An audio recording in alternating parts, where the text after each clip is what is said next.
ಹೆಸರು ವಿಶ್ವವಿಖ್ಯಾತ ಮೈಸೂರು ದಸರಾ ಮಹೋತ್ಸವ. ಇದರ ಬೆನ್ನಲ್ಲೇ ಮಾವುತರು ಕಾವಾಡಿಗರಿಗೆ ಉಪಹಾರವನ್ನ ಆಯೋಜನೆ ಸಹ ಮಾಡಲಾಗಿದೆ. ಕೇಂದ್ರ ಸಚಿವೆ ಶೋಭಾ ಕರಂದ್ಲಾಜೆ ಅವರಿಂದ ವ್ಯವಸ್ಥೆಯನ್ನ ಮಾಡಲಾಗಿದೆ.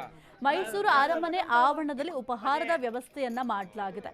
ಗಜಪಡೆಯ ಮಾವುತರು ಕಾವಾಡಿಗರಿಗೆ ಹೋಳಿಗೆ ಊಟ, ಕೇಸರಿ ಬಾತ್, ಇಡ್ಲಿ, ವಡೆ, ಪೂರಿ, ಸಾಗು, ಬಿಸಿಬೇಳೆ ಬಾತ್ ಮಾವುತರಿಗೆ ಇದನ್ನ ಉಪಹಾರವಾಗಿ ನೀಡಲಾಗುತ್ತೆ.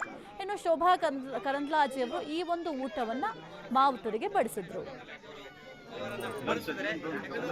ಈ ವರ್ಷ ಕೂಡ ಚಾಮುಂಡಿ ಬೆಟ್ಟವನ್ನ ಹತ್ತಿ ತಾಯಿಗೆ ತಾಯಿಯ ದರ್ಶನವನ್ನ ಪಡೆದು ಮಾವುತರು ಮತ್ತು ಕಾವಡಿಗರಿಗೆ ಉಪಹಾರವನ್ನು ಕೊಡುವಂತ ಒಂದು ಪದ್ಧತಿಯನ್ನ ನಾವು ಮುಂದುವರಿಸಿದೀವಿ. ನಮ್ಮೆಲ್ಲ ನಾಯಕರು, ನಮ್ಮೆಲ್ಲ ಕಾರ್ಯಕರ್ತರು ಬಹಳ ಖುಷಿಯಿಂದ ಈ ಒಂದು ಕಾರ್ಯಕ್ರಮದಲ್ಲಿ ಪ್ರತಿ ವರ್ಷ ಭಾಗವಹಿಸ್ತಾರೆ. ಅದಕ್ಕಿಂತ ಹೆಚ್ಚು ವರ್ಷದ 11 ತಿಂಗಳು ಕಾಡಲ್ಲಿರುವಂತ ಮಾವುತರು ಮತ್ತು ಕಾವಾಡಿಗರು ಯಾರು ನಮ್ಮ ದಸರಾ ಆನೆಯನ್ನ ಅತ್ಯಂತ ಚೆನ್ನಾಗಿ ನೋಡ್ಕೊಂತಾರೆ, ಅವರು ನಾಡಿಗೆ ಬರುವಂತ ಕಾಲ ಇದು.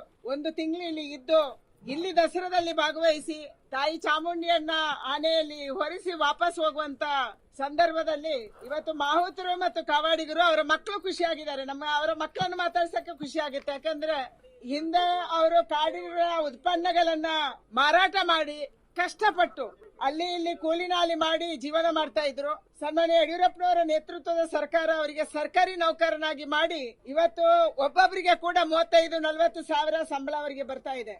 ನಾನು ಒಂದು ಕಂಡೀಷನ್ ಅನ್ನ ಹಾಕಿದ್ದೆ ಅವತ್ತು, ನಿಮ್ಮ ಮಕ್ಕಳಿಗೆ ಶಿಕ್ಷಣವನ್ನ ಕೊಡಬೇಕು, ಅವರನ್ನು ಶಾಲೆ ಕಳಿಸಬೇಕು ಅನ್ನೋ ಕಂಡೀಷನ್ ಹಾಕಿದ್ದೆ. ಹೆಣ್ಮಕ್ಳಿಗೆ ಕೂರಿಸಿ ಹೇಳಿದ್ದೆ, ನಾನು ಸರ್ಕಾರಿ ನೌಕರರು ನಿಮ್ಮ 7ನೇ ತರಗತಿಯ ವಿದ್ಯಾಭ್ಯಾಸವನ್ನ ಕೂಡ ರಿಲ್ಯಾಕ್ಸ್ ಮಾಡಿ ನಾವು ಕೊಡಕ್ಕೆ ಸಿದ್ಧ ಇದ್ದೀವಿ, ಕ್ಯಾಬಿನೆಟ್ಗೆ ಇದು ಹೋಗುತ್ತೆ. ಆದ್ರೆ ನಿಮ್ಮ ಮಕ್ಕಳಿಗೆ ಶಿಕ್ಷಣ ಕೊಡಬೇಕು, ಅವರು ಕಾಡಿನಿಂದ ನಾಡಿಗೆ ಬಂದು ಓದಬೇಕು ಅಂತ ಹೇಳಿ ಇವತ್ತು ಬಹಳ ಜನ ಮಕ್ಕಳು ನಾವು 7ನೇ ತರಗತಿ, 8ನೇ ತರಗತಿ, ನಾವು SLC, ನಾವು PUC ಅಂತ ಹೇಳ್ತೀವಿ. ಇದು ನಮಗೆ ಹೆಚ್ಚು ಖುಷಿ ತಂದಿದೆ.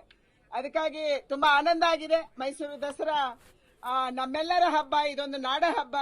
ತಾಯಿ ಚಾಮುಂಡಿ ನಮ್ಮ ದೇಶಕ್ಕೆ, ನಮ್ಮ ರಾಜ್ಯಕ್ಕೆ ಹರಸ್ಲಿ, ಜನರಿಗೆಲ್ಲರಿಗೂ ಕೂಡ ಸದ್ಬುದ್ಧಿಯನ್ನ ಕೊಡ್ಲಿ ಮತ್ತು ಸಂತಸವನ್ನ ಕೊಡ್ಲಿ, ಆರೋಗ್ಯವನ್ನ ಕೊಡ್ಲಿ, ಸಂಪತ್ತನ್ನ ಕೊಡ್ಲಿ ಅನ್ನುವಂತ ಪ್ರಾರ್ಥನೆಯನ್ನ ತಾಯಿ ಚಾಮುಂಡಿಗರಿಂದ ಮಾಡಿದೀನಿ, ಇವತ್ತು ಮಾಡ್ತಾ ಇದ್ದೀನಿ.